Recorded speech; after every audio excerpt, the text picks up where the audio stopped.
آج میں آخر ان دنوں کا واقعہ سنانے لگا ہوں جب میں امریکہ کی ایک مسجد میں رہا کرتا تھا۔ جو آج واقعہ سناؤں گا نا تو ہو سکتا ہے کہ آپ کو اس پہ یقین نہ آئے، مجھے بھی نہیں آیا، لیکن سنا اس لیے رہا ہوں کہ میرے ساتھ بیتی ہے، ورنہ اس پہ یقین نہیں آتا۔ تو بات کچھ یوں ہے کہ ایک دن مسجد میں تقریباً عصر کے ٹائم پہ 4-4:30 بجے کا ٹائم ہوگا، میں بیٹھا تھا تو ایک پرانی سی ووکس ویگن کی وین باہر آ کے رکی اور اس میں سے 4 لوگ برآمد ہوئے جو صاف دیکھنے سے لگ رہا تھا کہ ان کا تعلق پاکستان سے ہے۔ انہوں نے امامے باندھے ہوئے تھے اور تھوپ پہنے ہوئے تھے، وہ جو عربی لباس ہوتا ہے۔ وہ اندر آ گئے۔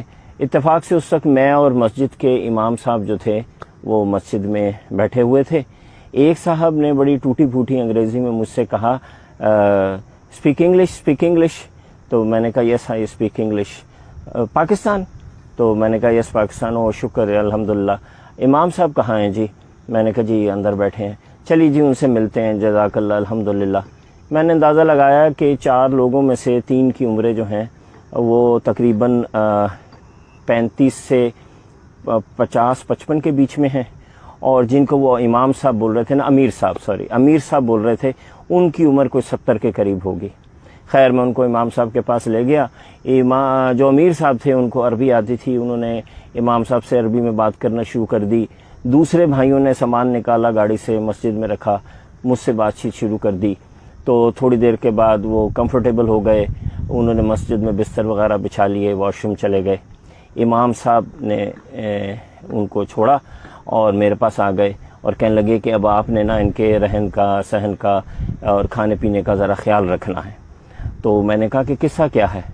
انہوں نے مجھے بتایا، جو مجھے 22 سالہ ایک یونیورسٹی اسٹوڈنٹ، میں اس وقت سوفومور تھا، یعنی میں 2nd year of university education میں تھا، مجھے اس وقت تک یہ نہیں پتا تھا جو انہوں نے بتایا۔ انہوں نے کہا جی یہ سال کی جماعت ہے جو پاکستان میں جگہ ہے، یہ سعودی امام صاحب ہیں جو مجھے پاکستانی کو بتا رہے ہیں۔ تو یہ وہاں رائے بند سے نکلتی ہے سالانہ اجتماع سے، اور انہوں نے سال یہاں پیدل کی جماعت ہے، انہوں نے ساؤتھ آف US سے بالکل اپ نارتھ جانا ہے، اور انہوں نے یہ سفر طے کرنا ہے اور یہ پیدل چلیں گے۔ پیدل چلنے کا طریقہ یہ ہے کہ جب کوئی علاقہ آئے گا تو یہ پیدل چل پڑیں گے، جب علاقے سے نکل جائیں گے تو پھر یہ اپنی وین میں بیٹھیں گے، جہاں پہ بھی جگہ ملے گی رات کو ٹینٹ لگا لیں گے، کھانے پینے کا سامان ان کی اپنی وین کے اندر موجود ہے، اور یہ بس اس طرح چلتے چلتے 1 سال پورا کریں گے۔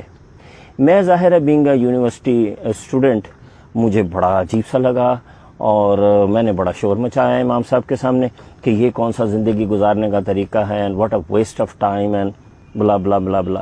خیر مہمان تھے، میں ان کی خدمت میں لگ گیا، لیکن مجھے ان کے اس طریقے پہ غصہ بڑا آیا۔ رات ہوئی تو ان میں سے ایک صاحب نے مجھے کہا کہ حضرت کہیں ٹیلی فون بوتھ پہ لے چلیے، ہم نے پاکستان واپس اپنے مرکز پہ بتانا ہے کہ ہم کہاں پہنچے ہیں۔ میں نے کہا چلیے، میں نے اپنی گاڑی نکالی، ان کو لے کے ٹیلی فون بوتھ پہ گیا۔ انہوں نے وہاں کال ملانے کی کوشش کی، ٹائم کا فرق تھا، کال نہ ملی، تو کہنے لگے کہ فون تو مل نہیں رہا۔ اچھا بھائی کو کرتا ہوں، پتہ چلا ان کے بھائی بھی تبلیغی جماعت میں ہیں۔ تو انہوں نے اپنے بھائی کو کال کی اور ان کو کہتے ہیں کہ بھائی ہم اس جگہ پہنچ گئے ہیں اور الحمدللہ ہمارا سفر ٹھیک ہے، امیر صاحب نے کہا ہے کہ آپ لوگوں کو مطلع کریں، آپ مرکز میں جا کے بتا دیجئے گا کہ ہم یہاں پہنچے ہیں، کل یہاں سے نکلیں گے تو فلاں جگہ جائیں گے۔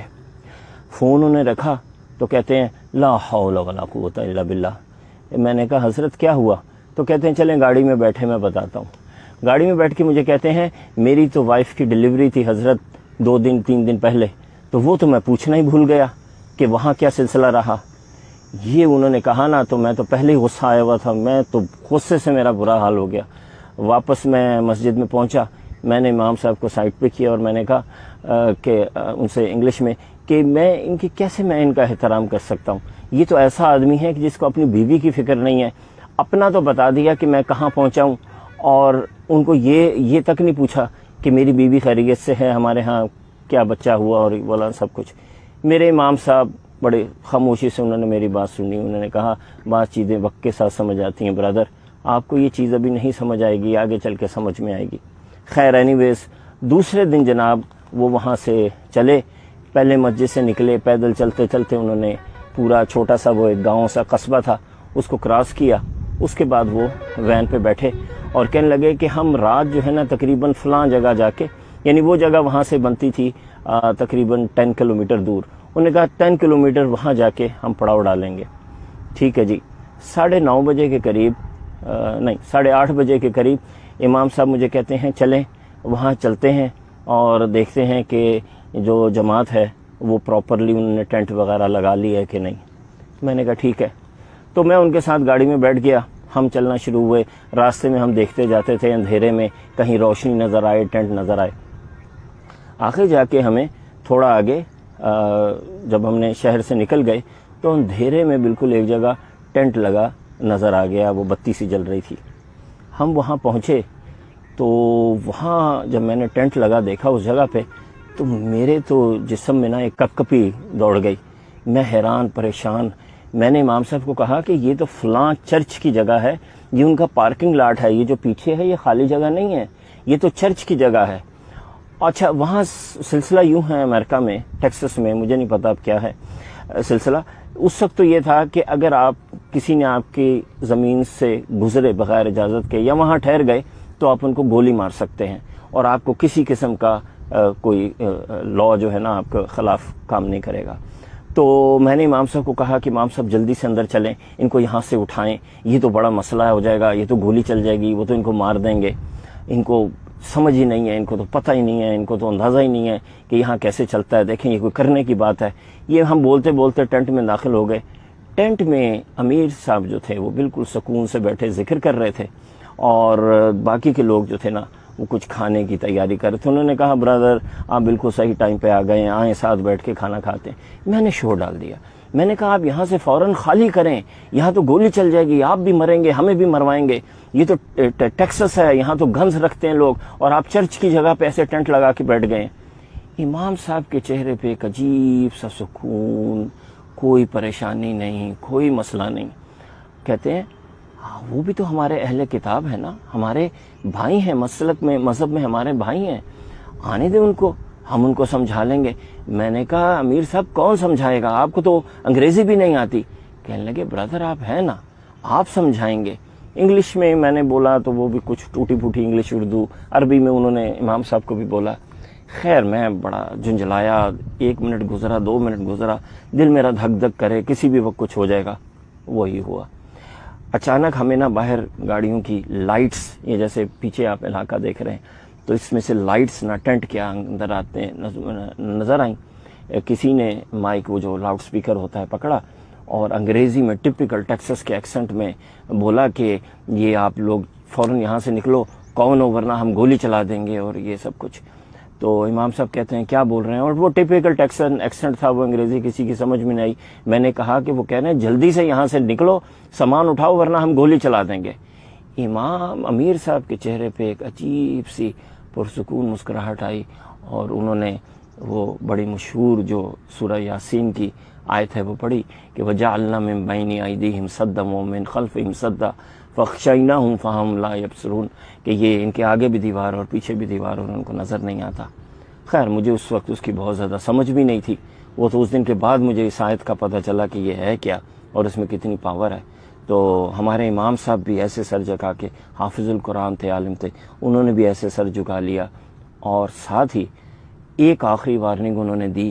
1 منٹ کی خاموشی ہوئی اور تابڑ توڑ گولیاں چلنا شروع ہو گئیں. اتنی تیزی سے اتنی گولیاں انہوں نے چلائیں کہ بس ایسے لگ رہا تھا کہ وار زون ہے. اور گاڑیاں بھی اتنی ہی دور کھڑی تھیں جتنا میں ہوں اور یہ پیچھے تھوڑا سا یہ جو کھلا علاقہ ہے. گولیاں چلتی تھیں اور ایک گولی ٹینٹ کو نہیں لگ رہی تھی. سمجھ نہیں آ رہی تھی کہ گولیاں کہاں سے جا رہی ہیں. آواز بھی آتی تھی کہ گولیاں آس پاس سے گزر رہی ہیں. اور وہ ایم بھی خیمے کا کر رہے تھے، ٹینٹ کا کر رہے تھے، کیونکہ انہیں لگ رہا تھا جیسے کوئی جن آ گئے یہاں پہ، پتہ نہیں کوئی کرمنلز ہیں. جتنی انہوں نے گولیاں چلا سکتے تھے وہ اگلے 15-20 منٹ تک وہ لوگ گولیاں چلاتے رہے. جب ان کے میگزینز بالکل خالی ہو گئے نا تو امام صاحب، امیر صاحب مجھے کہتے ہیں کہ بھائی جائیے ان کو بتائیے کہ ہم کون ہیں اور کس لیے آئے ہیں. تو میرے تو جان نہیں، میں تو باہر جانے کی ہمت نہیں. اتنی گولیاں میں نے اپنی لائف میں پہلی دفعہ چلتی دیکھی تھی اور وہ بھی پوائنٹڈ ایٹ می، میری طرف. میں نے کہا کسی ایک بھائی کو میرے ساتھ بھیجیے، میری تو ٹانگیں کانپ رہی ہیں۔ انہوں نے ایک بھائی کو ساتھ بھیجا، انہوں نے کہا آؤ بھائی اس میں کیا بات ہے، آپ چلیے آپ گفتگو کریں، میں آپ کے ساتھ کھڑا ہوں گا۔ باہر میں پہنچا ہوں تو تقریباً 4 ٹرک تھے، ان کے اندر 7-8 لوگ تھے، اور جیسے ٹیکساس کے فلموں میں دیکھتے ہیں موٹے موٹے بھاری بھاری جینس پہنی ہوئی، گنز پکڑی ہوئی۔ وہاں پہ میں پہنچا نا تو وہ تو ہکا بھکا ایسے حیرت سے مجھے دیکھنے لگے، کہتے ہیں ہو آر یو گائز، آپ لوگ ہو کون؟ میں نے ان کو کہا کہ جی ایسے ہم دین کے کام کرتے ہیں، مسلمان ہیں، آپ کے بھائی ہیں، ہمارا مذہب بھی حضرت ابراہیم سے چلا ہے، آپ کا بھی چلا ہے۔ وہ تو بالکل ان کے پاس لفظ نہیں تھے۔ انہوں نے کہا آپ زندہ ہو؟ میں نے کہا ہاں زندہ ہیں، کیوں؟ میں نے کہا ہم نے تو اپنی پوری گولیاں آپ کے ٹینٹ پہ خالی کر دیں، ایک گولی بھی نہیں آئی اندر۔ میں نے کہا نہیں، میں تو سمجھ رہا تھا شاید آپ ادھر ادھر چلا رہے ہو۔ تو وہ چونکہ میرا ایکسنٹ جو تھا وہ ٹیکسس والا تھا، اور میں ان سے بڑا ڈاکانہ ملا لیا کہ I live at that place and I do this kind of work. تو وہ کہنے لگے کہ یہ، اور میں نے اپنے آپ کو الگ کر لیا، میں نے کہا یہ پاکستان سے آئے ہیں، I live here and I'm just here to see them. میں نے کہا یہ لوگ کون ہیں کہ جن کے اوپر ایم کر کے ہم نے گولیاں چلائی ہیں اور ایک گولی بھی ان کو نہیں لگی؟ میں نے کہا پھر تو اب یہی ہے کہ آپ اندر آ جاؤ اور وہ کھانا کھانے لگے ہیں، ساتھ بیٹھ جاؤ۔ تو خواتین و حضرات اس دن وہ 10-12 لوگ، میرا خیال ہے 8-9 لوگ میرے ساتھ ٹینٹ میں آئے، وہ وہاں بیٹھے، انہوں نے کھانا کھایا، انہوں نے اسلام کے بارے میں سنا، وہ مطمئن ہوئے، لیکن اس حیرت کے ساتھ واپس گئے کہ ایک گولی بھی اس دن ٹینٹ میں بیٹھے ہوئے لوگوں کو نہیں لگی۔ اب یہ ظاہر ہے یقین نہ آنے والی بات ہے، مجھے بھی آج تک یقین نہیں آیا کہ گولیاں کیوں نہیں لگیں، جبکہ انہوں نے ہنڈریڈز میں چلائی ہوں گی۔ 20 منٹ تک آپ ذرا سوچئے کہ 6-7 بندوقیں چلیں گی آٹومیٹک رائفلز، تو کتنی گولیاں چل گئی ہوں گی۔ اس میں اب ایک بات ہے جو ہمیں نا اپنے کلچر میں اس وقت بہت زیادہ سمجھنے کی ضرورت ہے۔ دیکھیے ضروری نہیں ہے کہ ہر بات ہمیں سمجھ میں آئے اور تبھی ہم اس کو مانیں، اور یہ بھی ضروری نہیں ہے کہ جو بھی ٹھیک بات ہے نا وہ صرف ہمارے ساتھ ہی ہو رہی ہو، جو بھی ہمارا مخالف نظریہ ہے نا وہ ہمیشہ غلط ہی ہو۔ ضروری نہیں ہے، بس آپ یہ سمجھ لیجئے کہ یہ اللہ کی دنیا ہے، اللہ نے جس سے جو کام لینا ہے وہ لے رہا ہے، اور اللہ تعالیٰ کے پاس طاقت ہے، وہ جس وقت جس کو بچا لے۔ اس لیے سکون میں رہیں، خوش رہیں، دوسرے کو عزت دیں، دوسرے کے اوپینین کی رسپیکٹ کریں، اور مطمئن ہو کے اپنی زندگی گزاریں۔ شکریہ۔